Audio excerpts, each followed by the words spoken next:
Nilinaw ng ilang minority senators na kinamusta nila ang mga kapwa-senador na naiwan sa Senado nung araw na may nangyaring pamamaril May 13.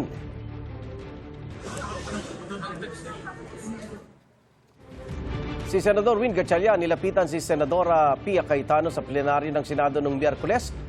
Kasunod naging pahayag ni Senador Cayetano na walang nangumusta sa kanila noon.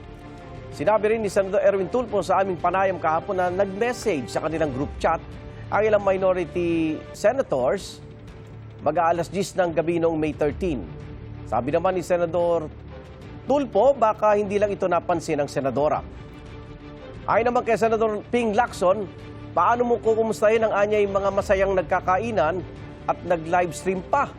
At pagkatapos ay pinagbintangan ng Senate minority na may alam sa pamamaril. Pinalagan din ni Senadora Risa Ontiveros ang alegasyon na alam umano ng minority senators ang mangyayaring putukan kaya maaga silang umuwi. Giit ni Ontiveros, dapat imbestigahan ang totoong nangyari. Lumabas nga yung napaka-unfair at saka unsubstantiated na malisyosong insinuation laban sa aming mga minority senators. Kung kaya't ngayon, nangangailangan pa talaga ng isang masusing investigasyon.